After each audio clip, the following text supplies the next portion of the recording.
the grandeur of a famous franchise within your sport and winning the most titles. It gives you something to think about. It gives you something to brag about. It gives you the knowledge that you are the blue chip franchise of your sport. For football, it is the New England Patriots with all their Super Bowl wins, as it kind of understandably is big. Like it used to be the San Francisco 49ers and the Dallas Cowboys, but New England has come through being blue chip, even though that in the past 5 years they haven't done much. And this is saying stuff from a Patriots fan. For baseball, it's those pesky New York Yankees winning 27 World Series championships, the most of any of the big four sports for championships. But the Yankees weren't actually nothing till Babe Ruth got them something in the 1920s. Since the 1920s, they've been dominant. If you look before the 1920s, the Yankees were nothing and all that. It's like the Patriots. Before the 2000s, they were like practically nothing. In hockey, it's the Canadian de Montreal, 24 Stanley Cups. And yes, I count the 1961 before the NHL started. But anyhow, Montreal has had a lean period, as well as Canada, because as of this recording, Canada has not won a Stanley Cup or championship in hockey since 1993, and Montreal was the last one to do so. Montreal had domination in the 50s, the 70s, and all that. So, they've been slowing down, but they're the blue chip. But of course, we're talking basketball, and when you talk basketball, you're talking about the LA Lakers being number one. Actually, no. Pretty much like any basketball fan around the 2000s knows how good the Lakers are. But people forget about how good another NBA team is, the Boston Celtics. And today I will be talking about the Boston Celtics, the greatest team by titles in NBA history. Sorry, Laker fans. We're playing basketball sims. We're playing basketball sims. He's playing What If NBA. Cutter's doing What If NBA. Yeah.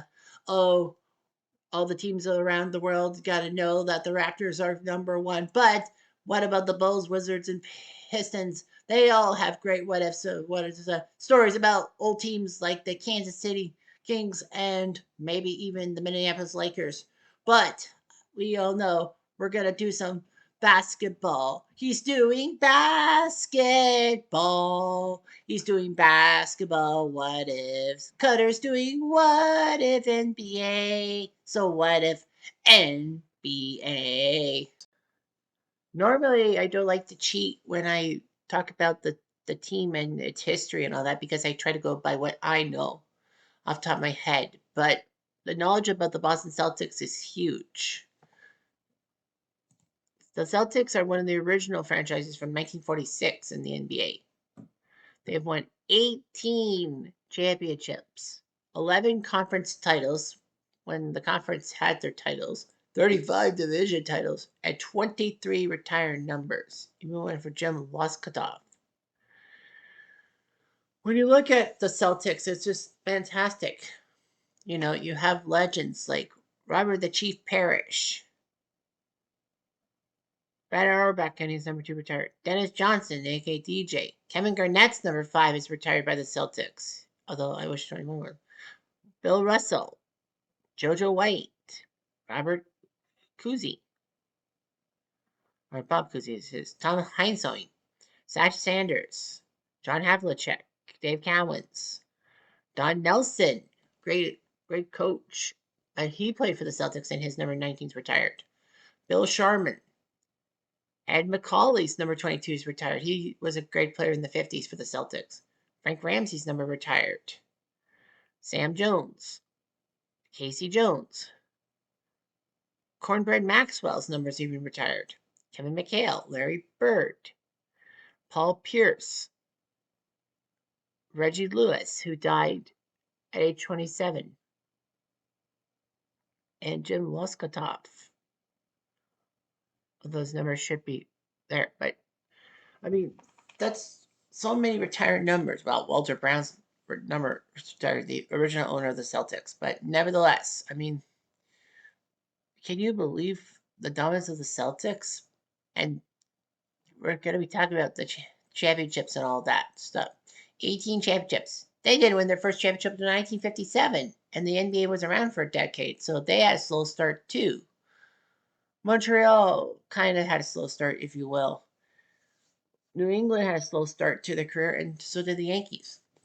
But anyway, from 1959 to 1966, they couldn't be beat. They went to not one, but 8 straight NBA finals and won them all. Most of them against the LA Lakers. Not all of them were against the Lakers, but they were a lot of them. They had the off year in 1967, which I will talk about, and then they won 2 more titles, 68 and 69, especially winning Game 7 in Los Angeles on enemy turf in 69. 1962, they were a jump shot away from losing their three straight titles, as Frank Selvey had a shot, but he bumped it and it went to overtime. 1974, Milwaukee gave Boston all they could handle, but Boston survived. 1976, when they took on the Phoenix Suns, and that included that famous triple overtime Game 5, in which Gar Hurd made an amazing shot from half court to tie the game and go to the third overtime. 1981, the Celtics with Larry Bird in a second season won a title. 1984, they took care of the Lakers. 1986, they took care of the Twin Towers of Samson and Hakeem for a title. 2008, Paul Pierce saying, anything is possible. Sorry, that's Kevin Garnett. And they're the defending champs. Well, 2024 champs. However, unfortunately for Celtic fans, they're not going to do their thing. As of this taping, the Celtics are not in the NBA's Final Four. So yeah, there's a lot of Boston Celtics stuff to talk about, but there's always the bad of it. I mean, Len Bias was supposed to be this great guy. He was great for the University of Maryland, and Boston got him with the number 2 pick. You're thinking, how did Boston get the number 2 pick, even though they won the title in 1986? Well, through some shrewd trading, they got the number 2 pick. What would be the number 2 pick, and took Len Bias. Unfortunately, not even 48 hours later, boom, Len Bias dies of a cocaine overdose. He had a shoe contract. He had many things going on. And who knows how good the Celtics would have been if Bias played with Larry Bird. It would have been easy for Bird to pass the torch off to Len Bias. But, I mean, Bird's torch was passed to Reggie Lewis, who became the captain of the Celtics. But unfortunately, only 1 year after Bird retired, he was gone. He died in a off-season shoot-around, and he was only 27 years old. Like, that's just not fair. They found out that he had a enlarged heart, but it was not cocaine-related, unlike Len Bias. So yeah, Boston went through a very dark period. I mean, they did okay for stuff. And then 2008, they got their big three of Ray Allen, Paul Pierce, and Kevin Garnett, and they won the championship. So what can you ask for if you're a Boston Celtics fan like Jeff Ramsey of Achievement Hunter? Well, formerly of Achievement Hunter / now of uh, regulation gameplay. Nevertheless, the Celtics are a fine institution. Now let's talk about the 1967 Celtics and would they have been a champion?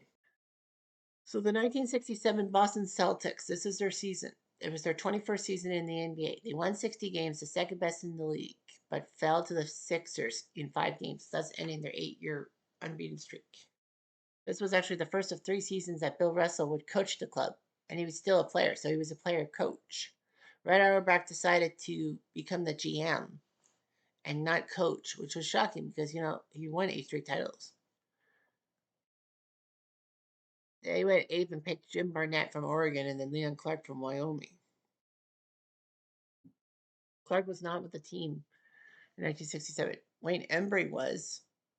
John Hondo Havlicek, Havlicek stole the ball, was the one that they. Bailey Howell, a pretty good forward from Mississippi State. Casey and Sam Jones were still around. Toby Kimball was there. Don Nelson, the future NBA legendary head coach. Bill Russell was on the team. Satch Sanders, Larry Siegfried from OSU, and Ron Watts from Wake Forest.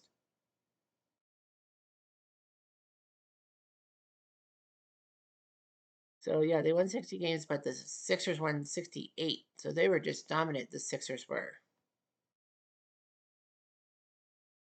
So yeah, they did their job.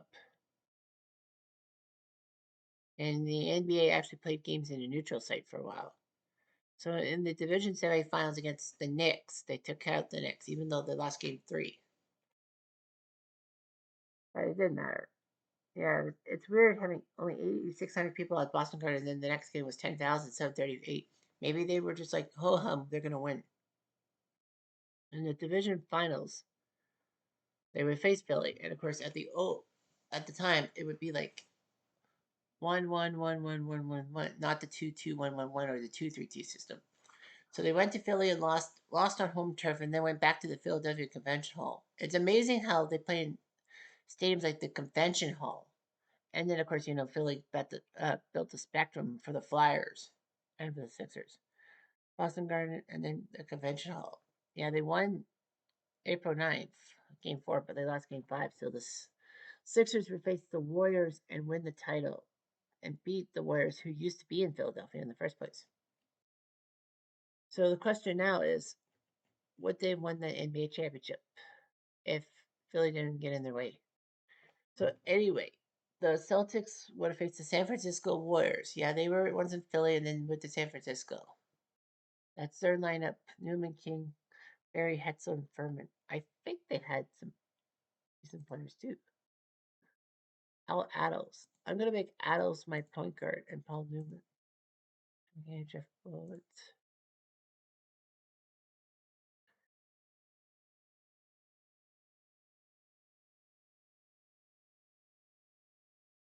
Yeah, so yeah, that's a weird thing, but yeah, the Warriors face the Celtics. And the Celtics would have won game one, 135-133, as Bill Russell put up 26 rebounds, 10 points. 31 points from Rick Barry in 40 minutes. Nate Furman, 17 points. Adams had some Mullins all scores, double digits. Jim King and Tom Measuring, double digit points off the bench. Paul Newman, Joe Lewis, and Clyde Lee. The Celtics, 24 from Sam, 30 from Havlicek. Billy Howe played his way to be a forward player, 23. Russell with 10 points. Casey Jones with only 5. Satch Sanders with 10. Larry Siegfried with 5. Don Nelson with 8. Wayne Embry, Jim Barnett, and Toby Kimball scoring points off the bench. Game 2 would see more of the same as the Celtics win 123-108. Russell with 22 rebounds this time. Rick Barry did score 20 points, but that was all. Measuring 12 points off the bench. Joe Ellis, 12 points off the bench. George Lee got 12 points off the bench in 3 minutes with Bud Olsen and Bob Warlick. Yeah, but the three-pointers, that's kind of biased because there were no three-pointers in 1967. Sam Jones hit a couple threes. 26 from Sam, 20 from Bailey, 17 from Havlicek, 11 from Satch Sanders. Why does it say Bill Russell twice? Bill Russell's one guy. Anyway, on to San Francisco. And the Celtics lose in San Fran. Rick Barry remembers who the heck he is and puts up 37. John Havlicek, 22. Bill Russell, 19. Sam Jones, 18. Siegfried, 12 points in 16 minutes. And they used everybody. The Warriors used everyone themselves. 14 off the bench from Jim King. Nate Furman, only 8 points in 42 minutes. So, yeah, Rick Barry, remember who the heck he was. Game 4 would see the Celtics win on the road as Russell's 25 rebounds actually do the job. He almost got a triple-double. He was a short. 15 from Satch Sanders off the bench. Emery, 11. Jim Barnett, 15 points off the bench. Yeah, 34 for Barry, 20 for Furman. Al's only getting 6 points. That's so Mullins. So we do the 2-2-1-1-1 system. Actually, no. We're going to go 2-3-2. Because, yeah, I think it would have been 2-3-2. Game 5 saw the Celtics win over the Warriors. Russell with 29 rebounds. And basically, Boston would have crushed the Warriors in divine powder and won another title. Simple as that. Bailey Howell put up 35 points in 35 minutes. And didn't even shoot a three-pointer. 10 from Don Nelson. 38 from Rick Barry. 15 from Furman. 7 from Maddles. Hi, Jeff. So anyway, Measuring doing his job. And the Boston Celtics would have taken care of the Warriors quite easily and won their 9th straight title. And then maybe a few more for good measure. But yeah, that would have been amazing for the Celtics to have 10 or more years with a title. That's what I say. Anyway, I'm Jeff. I'm going to do.